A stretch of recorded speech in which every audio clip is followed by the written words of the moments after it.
सदर गिरामी खद्र और मोहतरम हाज़रीन, आज के माहौल में मेरा उन्वान है मौलाना अबुल कलाम आज़ाद की शख्सियत। मौलाना अबुल कलाम आज़ाद की शख्सियत हमागीर। मौलाना अबुल कलाम आज़ाद की शख्सियत किसी तारुफ की मोहताज नहीं। इनकी शख्सियत के बहुत से पहलू हैं। इनकी ज़ात दुनियावी इल्म में एक सनद का दर्जा रखती है। मौलाना अबुल कलाम आज़ाद को ज़बान और बयां की नुदरत में जो मलका हासिल है वो इन्हें दूसरों से मुमताज करता है। मुनासिब वक्त पर उसने खिताबत की जलवागिरी, गैर मामूली जोश व खरोश। मौलाना आज़ाद की ज़ाती वजाहत मर्दाना हुस्न का नमूना थे। मौलाना आज़ाद के इल्म फज़ल अरबी और फारसी पर कुदरत के सब मुतरिफ थे। तलाक़त ज़ुबान और क़ुव्वत बयां के साथ साथ मौलाना आज़ाद को बेमिसाल हाफिज़े की भी नेमत हासिल थी और यही चीज़ें इनकी कामयाबी का सबब बनी। हाज़रीन इकराम, मौलाना अबुल कलाम आज़ाद एक बेहतरीन असलूब नस्र के खालिक, मशरिक़ और मग़रिबी उलूम पर कामिल दस्तरस रखने वाले एक माहिर तालीम थे। उर्दू, फारसी और अरबी के हजारों अशार इनके हाफिजे में मौजूद थे। आमतौर पर कहा जाता है कि मौलाना आज़ाद अपने नस्र से अपने असलूब निगारिश के मुअज्जद भी थे और खातिम भी, लेकिन हकीकत यह है कि इनका इल्मी मर्तबा इससे कहीं ज्यादा आगे था। इनकलाब वही जिंदा रहता है जिसके असरात आर्जी नहीं बल्कि दायमी हो। इसी वजह से मौलाना आज़ाद ने जिस भी मौजू पर कलम उठाया उसका हक अदा किया। इसी तफसीर कुरान और सीरत तैयबा मौलाना आज़ाद के खास मौजू रहे। मौलाना आज़ाद हर मामले पर गौर व खोज करते और इसके फितरी गोशे को मद्देनजर रखते थे। मोहतरम हाज़रीन इकराम, मौलाना आज़ाद 11 वर्ष तक वज़ीर तालीम रहे और इस दौरान तालीमी और समाजी तसव्वुर में इन तमाम अफकार का मेलजोल, एक हमांगी और तवाज़ुन कायम करना चाहते थे। इसीलिए तालीम से अहम फरीज़ा और क्या हो सकता है। इसीलिए तालीम से अहम यानी इन तालीमी अफकार में असरी मेलानात, इस्लामी दिमाग और मगरिबी रुझानात पर गहरी तवज्जो। हिंदुस्तान की जंग आज़ादी में एक इज्तिमाई तसव्वुर, हिंदू मुस्लिम या हिंदुस्तानी कल्चर के मौलाना शेदाई भी थे। इसीलिए तालीम से अहम फरीजा और क्या हो सकता है। समाज को मुकम्मल तौर पर आगे बढ़ाने की ख्वाहिश, वो तालीम को कल्चर के तहफ़्फ़ुज़ और फरोग में ताउन देने वाला हथियार मानते थे। एक शेर के साथ अपनी तकरीर खत्म करना चाहता हूँ। नई उमंग, नए जज्बे, नए अरमान पैदा कर। नई उमंग, नए जज्बे, नए अरमान पैदा कर। जमाना जान दे तुझ पर तो ऐसी शान पैदा कर। नगर तकदीर का शिकवा कि तू दुनिया बना अपनी। नगर तकदीर का शिकवा कि तू दुनिया बना अपनी। दिलों में हौसले और हौसलों में जान पैदा कर। जज़ाकल्लाह। अस्सलामुअलैकुम वरहमतुल्लाहि वबरकातुहू। मेरा नाम शेख फरहान शेख अब्दुल खालिद है। मैं मोहसिन अहमद उर्दू प्राइमरी स्कूल का 6वीं जमात का तालिब इल्म हूँ। अऊज़ु बिल्लाहि मिनश शैतानिर रजीम, बिस्मिल्लाहिर रहमानिर रहीम। मेरी इंतहाई निगारिश यही है, तेरे नाम से इब्तिदा कर रहा हूँ। क़ाबिल सदर जलसा, मेहमान ख़ुसूसी, अज़ीज़ असातिज़ा इकराम और मेरे अज़ीज़ साथियों, अस्सलामु अलैकुम वरहमतुल्लाहि वबरकातुहू। खुद ज़बादानी में वो अहले ज़बा से कम नहीं, खुद ज़बादानी में वो अहले ज़बा से कम नहीं, जो ज़मी शेर है वो आसमां से कम नहीं। मोहतरम सामाईन, किसी भी फ़र्द के अहम कारनामे का इहाता करने के लिए हर्फ और लफ्ज़ हमेशा नाकाफ़ी साबित होते हैं, और जबकि एक ही साथ एक वक्त बहुत से तारीख साद कारनामे जमा हो जाए तो ज़बान और इजहार गूंगे हो जाते हैं। ऐसे ही हमजहद हमगीर शख्सियत पर बहुत सी किताबें लिखी जा चुकी है और लिखी जा रही है। वो बेक वक्त आलिम दीन, फ़लसफ़ी, अफ़साना निगाह, शायर, मौरिख़ और माहिर तालीम है। जी हाँ सामाईन, हम बात कर रहे हैं मौलाना अबुल कलाम आज़ाद की। आलिम दीन सियासतदान मुहियुद्दीन अहमद नाम आज़ाद तखल्लुस था। आपका भाई वतन दहली मादरी वतन मदीना था। आपके वालिद मौलाना खैरुद्दीन जंग आज़ादी के बाद मक्का में मुक़ीम हो गए थे। उन्होंने वहीं आपके वालिदा से मदीना में निकाह किया। मौलाना अबुल कलाम आज़ाद 11 नवंबर 1888 को मक्का मुस्तमा में पैदा हुए। आप 5 बहनों भाइयों में से सबसे छोटे थे। आपका तारीख़ नाम फिरोज़ वक्त रखा गया था। आपका घरेलू माहौल मजहबी और दीनी अज़मत से रचा बसा था। मौलाना अबुल कलाम आज़ाद क़ब्ल अज़ वक्त संजीदा हो गए थे। किताबें खिलौना बन गई थी। वालिद ने अरबी और फ़ारसी की तालीम भी देना शुरू की थी। उर्दू पढ़ना ममनून करार दिया था, ताहम मौलाना चोरी छुपे उर्दू भी पढ़ते रहे। उसी ज़माने में मौलाना को शायरी का शौक़ शुरू हुआ। पहले उर्दू और फिर फ़ारसी में शेर गाए।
मौजूद असातिज़ा-ए-किराम और मेरे साथियों, अस्सलाम वालेकुम। आप सभी जानते हैं कि 22 फरवरी 2021 मुजाहिद आज़ादी। मौलाना अबुल कलाम आज़ाद की 30वीं यौम वफ़ात है।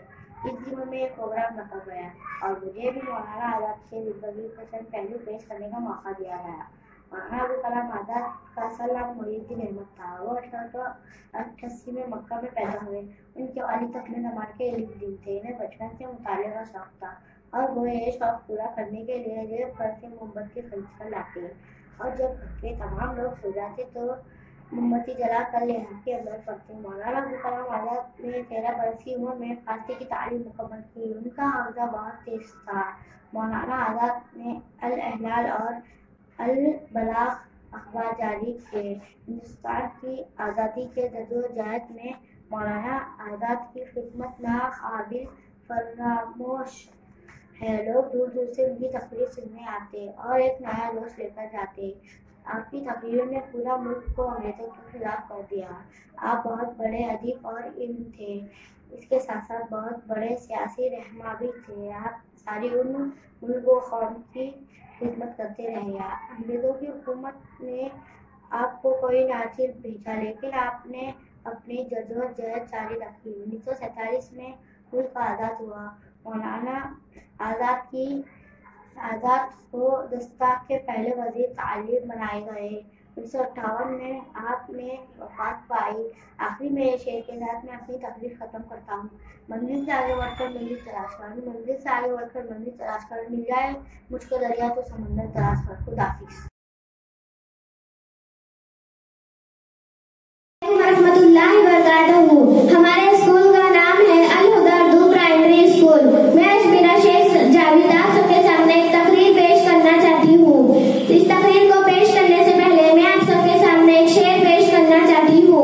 खुद ज़बादानी में वो अहिल ज़बा से कम नहीं, खुद ज़बादानी में वो अहिल ज़बा से कम नहीं, जो ज़मीन चार है वो आसमान से कम नहीं। इस तकरीर का उन्वान है मौलाना अबुल कलाम आज़ाद। मौलाना अबुल कलाम आज़ाद 1888 में मक्के में पैदा हुए। उस वक्त उनके वालिद मक्के में रहते थे। उनका बचपन का नाम गुलाम मोहिउद्दीन हैदर था। वो अपने नाम के साथ गुलाम को बर्दाश्त ना कर सके, इसीलिए उन्होंने अपना नाम आज़ाद रख लिया। मौलाना आज़ाद में हिंदुस्तानी सोच व फिक्र कूद कूद कर भरी थी। ये हमेशा हिंदू मुस्लिम इत्तेहाद के लिए कोशा रहते थे। इनसे मुताल्लिक मुरासिलात इसी किस्म की बातों से भरे रहते थे, जिसकी वजह से इनको अंग्रेजी हुकूमत का मुखालिफ बनना पड़ा। इसीलिए वो 3 साल तक रांची जेल में रहे।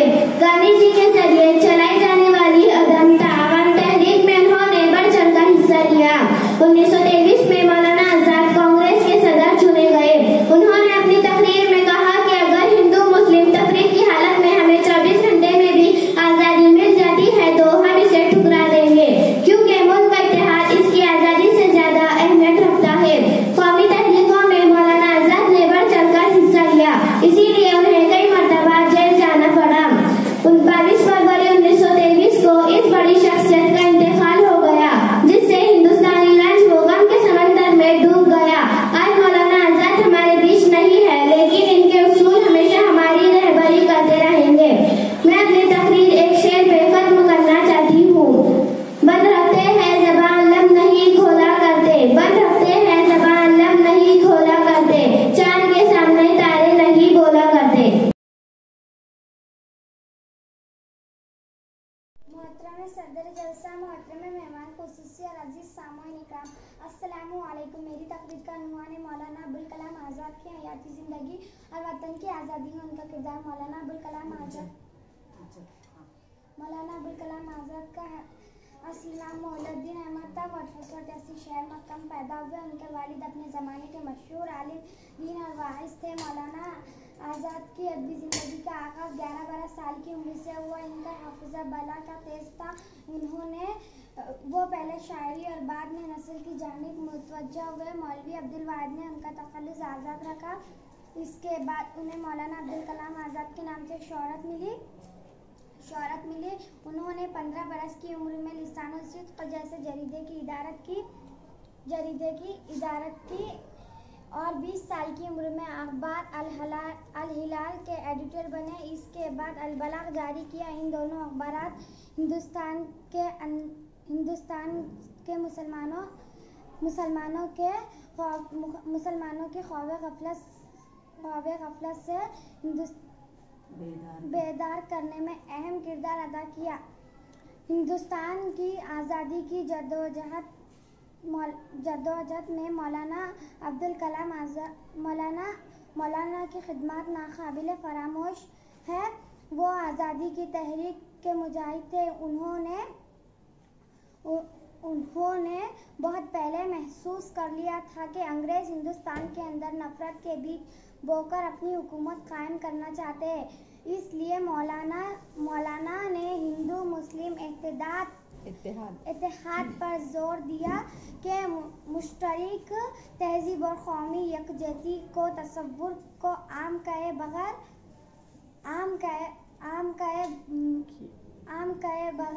वतन की आज़ादी मुमकिन नहीं है। वो बहादुर और निडर सिपाही की तरह आज़ादी के लिए जद्दोजहद करते रहे।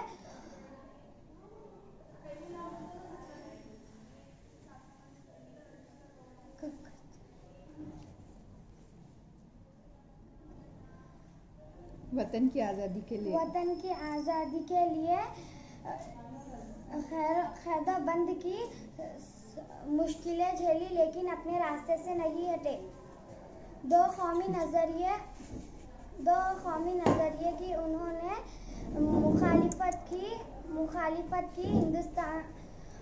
उन्होंने दिल्ली की जामा मस्जिद में हिंदुस्तानी मुसलमानों के एक जलसे को खिताब किया जिसके हर लफ्ज से दर्दमंदी का इजहार होता है। अजीजों, सितारे टूट गए तो क्या हुआ, सूरज तो चमक रहा है, इससे किरणें मांग लो और इन अंधेरी राहों में बिछा दो।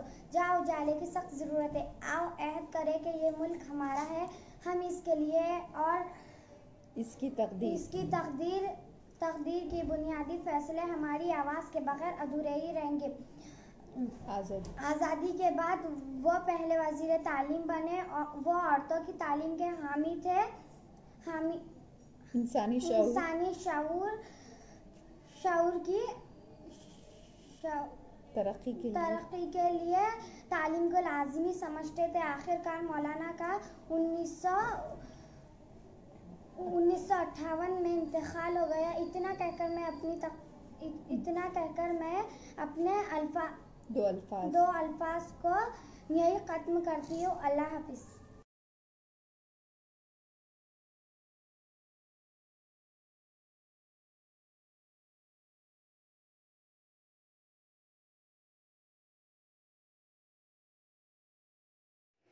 नहमदुहु व नसल्ली अला रसूलिल करीम, अम्मा बाद। मोहतरम आली जनाब सदर जलसा, मुअज़्ज़ज़ असातिज़ा और मेरे प्यारे साथियों, अस्सलामु अलैकुम व रहमतुल्लाहि व बरकातुहू। मेरी तकरीर का उन्वान है मौलाना अबुल कलाम आज़ाद। हजारों साल नरगिस अपनी बेनूरी पे रोती है, बड़ी मुश्किल से होता है चमन में दीदावर पैदा। इमामुल हिंद मौलाना अबुल कलाम आज़ाद की शख्सियत मुख्तलिफ कमालात व हुस्नात का मंबा, जुदागाना क़साइल औसाफ का मखज़न और बहुत से उलूम व फ़नून का मस्दर व मरकज़ थे। वो एक तरफ अगर इल्म व फ़ज़्ल, दीन व अफ़कार, फ़लसफ़ा, हिकमत, शेर और नग़मा और तस्नीफ़ और तालीफ़ के फ़र्द फ़रीद थे, तो दूसरी तरफ किताबत, सहाफ़त और सियासत में एक तय ज़माना थे। जिनके अंदाज़ किताबत पर फ़न किताबत खुद नाज़ा थी, जिनकी सहाफ़तें अल हिलाल और अल बलाग़ जैसे अज़ीम अख़बारात और इशारत के ज़रिए उर्दू सहाफ़त को एक नई सिमत अता की। मौलाना अबुल कलाम आज़ाद का असल नाम अबुल कलाम मुईउद्दीन अहमद आज़ाद था। उनकी पैदाइश 11 नवंबर सन 1888 को मक्का मुअज़्ज़मा में हुई। उनके वालिद का नाम मोहम्मद क़ैरुद्दीन था। उनके वालिदा का ताल्लुक मदीने से था। सिलसिले नस्ब शेख जमालुद्दीन अफ़ग़ानी से मिलता है, जो अकबर आज़म के अहद में हिंदुस्तान आए और यही मुस्तक़िल सुकूनत इख्तियार कर ली। इब्तदाई तालीम वालिद से हासिल की, फिर जामिया अज़हर मिस्र चले गए। 14 साल की उम्र में उलूम मशरिक़ी का तमाम निसाब मुकम्मल कर लिया था। मौलाना की ज़हनी सलाहियतों का अंदाजा इससे होता है कि उन्होंने 15 साल की उम्र में मा हुआ जरीदा लिसान सिद्क़ जारी किया। 1914 में अल हिलाल निकाला। मौलाना बैक वक्त उम्दा इंशा पर्दाज़, जादूबाया खतीब, बेमिसाल साफ़ी और एक बेहतरीन मुफस्सिर थे। अगरचे मौलाना सियासी मसलक ऑल इंडिया कांग्रेस के हमनवा थे। यही वजह थी कि तकसीम के बाद जब अलीगढ़ मुस्लिम यूनिवर्सिटी के वक़ार को सदमे पहुंचने का अंदेशा हुआ तो मौलाना आगे बढ़े और इसके वक़ार को ठेस पहुंचाने से बचा लिया। मौलाना का एक बेहतरीन कौल समाअत फरमाए, मैं मुसलमान हूँ और मुझे हिंदुस्तानी होने पर फख्र है और मैं हिंदुस्तान के नाकाबिल तस्गीर इत्तेहाद का एक हिस्सा हूँ। और एक कौल समाअत फरमाए, अपने दिलों को मजबूत बनाओ और अपने दिमागों को सोचने की आदत डालो। अजीजों, तब्दीलियों के साथ चलो। ये न कहो कि हम इस तब्दीली के लिए तैयार न थे, अब तैयार हो जाओ। सितारे टूट गए लेकिन सूरज तो चमक रहा है, इससे किरणें मांग लो और इनको अंधेरी राहों में बिछा दो। जाओ, उजाले की सख्त जरूरत है। खुदी को कर बुलंद इतना कि हर तकदीर से पहले खुदा बंदे से खुद पूछे, बता तेरी रजा क्या है। मौलाना आजाद को रब्बे कायनात में बेपनाह सलाहियतों से नवाजा। वो बेबाक खतीब थे तो जुरातमंद सहाफी भी। उनकी जबान में हलावत व शीदनी थी तो तहरीरों में दरिया की सी रवानी।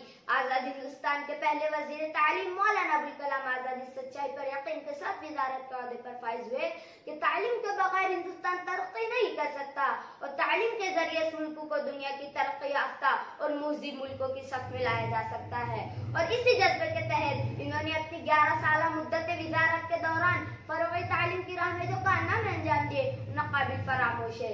इस अजीम हस्ती की खुदादार सलाहियतों और कारनामों से मुताल्लिक़ जितना कहा जाए कम है।